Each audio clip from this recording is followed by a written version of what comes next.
Hello and welcome to In the Classroom, episode number 32. Today's discussion will look at the question, how do you encourage learners who resist participating in class? In the Classroom with Benjamin Stewart, making teaching and learning more transparent, is a podcast for educators, instructional designers, administrators, trainers, or anyone who is interested in topics related to curriculum, assessment, instruction, and educational technologies. The goal is to provoke new ideas, perspectives, and context around teaching, learning, and educational leadership.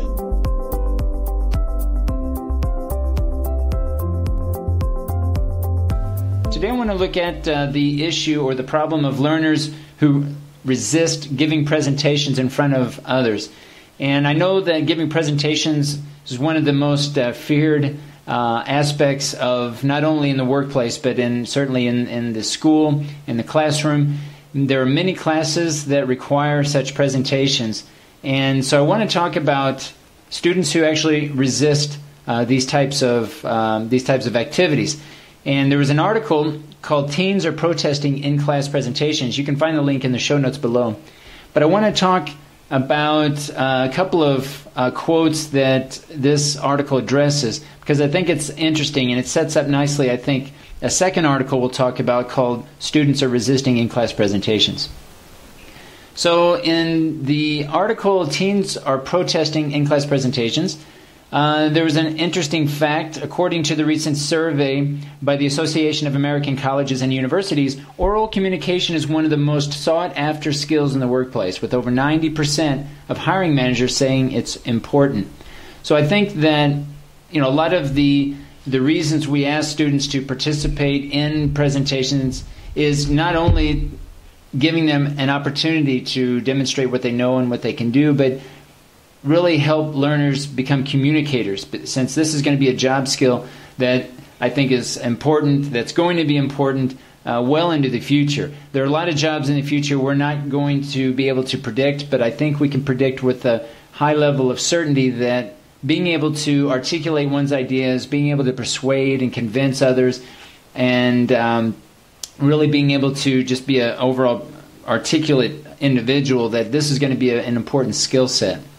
There was a tweet posted by a 15-year-old high school student who states, "Stop forcing students to present in front of the class and give them a chance not to." This particular tweet garnered more than 130,000 retweets and nearly 500,000 likes. A similar sentiment tweeted in January also racked up thousands of likes and retweets.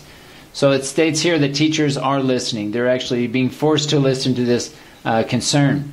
Another 14-year-old student, an eighth grader, states, "Nobody should be forced to do something that makes them uncomfortable." And she goes on to say, "Even though speaking in front of class is supposed to build your confidence and it's part of your schoolwork, I think if a student is really unsettled and anxious because of it, you should probably make it something less stressful. School isn't something a student should fear." And I think that in fact, I have it underlined here, making it something less stressful.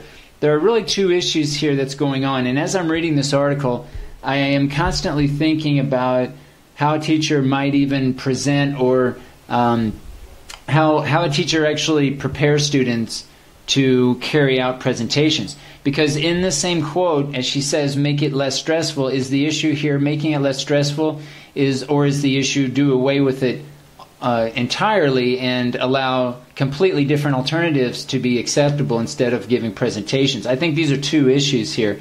And putting aside any type of learning disability or learning challenge, I think that having students look at how they present presentations and what kind of support they're getting, I think is something that's often ignored, and certainly ignored in this particular article. There was not a lot of discussion of how teachers are actually preparing and the support that they give. There was another quote in the same article that states, "It feels that presentations are often more graded on delivery when some people can't help not being able to deliver it well, even if the content is the best presentation ever." This was from a 15-year-old student from Massachusetts who strongly agrees with the idea that teachers should offer alternative options for students. But here I have underlined, even if the content is the best presentation ever, that leads me to question, okay, what is the best presentation ever? Can it be the best presentation ever if it's not delivered well? So I think that's kind of a root question here that's kind of implicit in this student's quote, and one that I would question about, again, how are teachers preparing students to deliver these presentations? Are the expectations being explicit? So do students know how they should deliver a presentation, for one? And then are students guided and given strategies and tips on how they can prepare to deliver a better presentation? So there's one thing is to include the content required to give a good presentation, and of course the other is to deliver it. So that leads me to the question again, how are teachers preparing for these, preparing students for these presentations?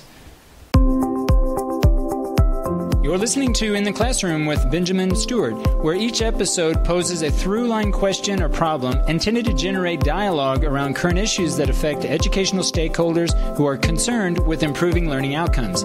If you have anything to say about today's topic, send your comments and questions to www.benjaminlstewart.org.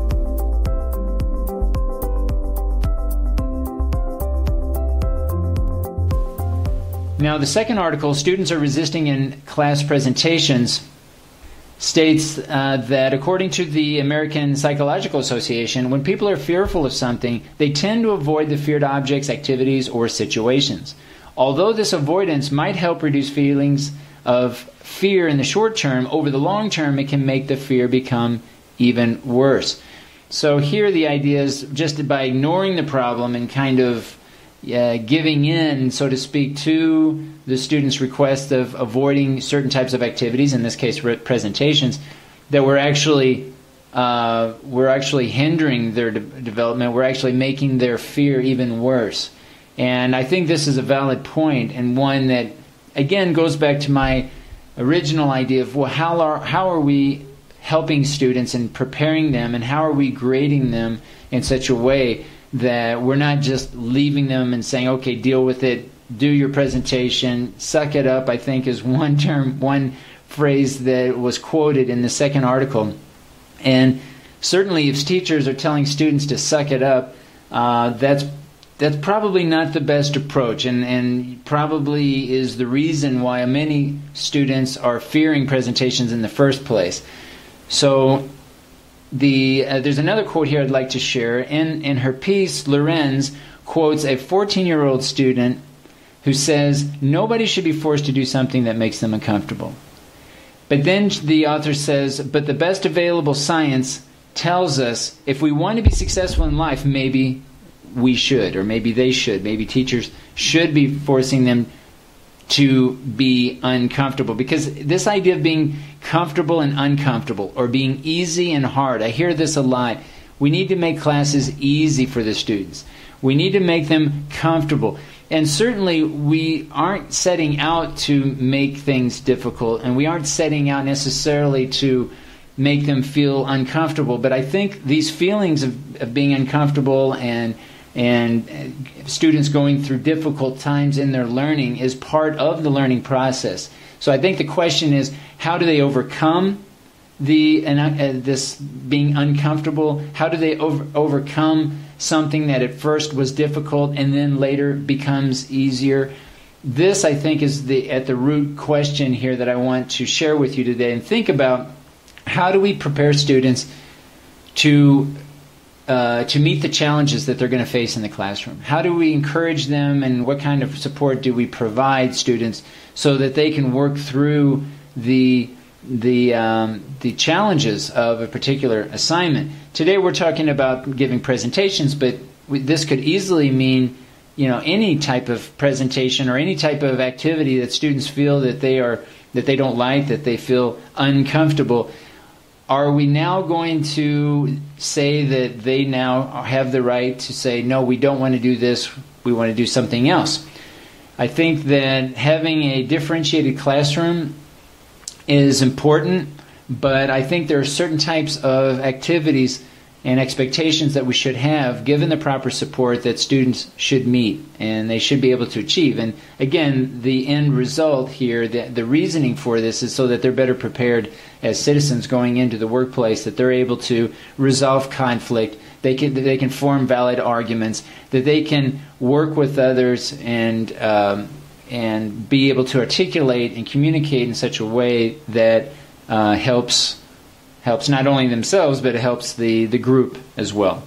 So the question I'd like to pose to you in this broadcast is, how do you encourage learners to resist participating in class? It could be for presentations, it could be for any other type of activity that you think that students maybe often find challenging.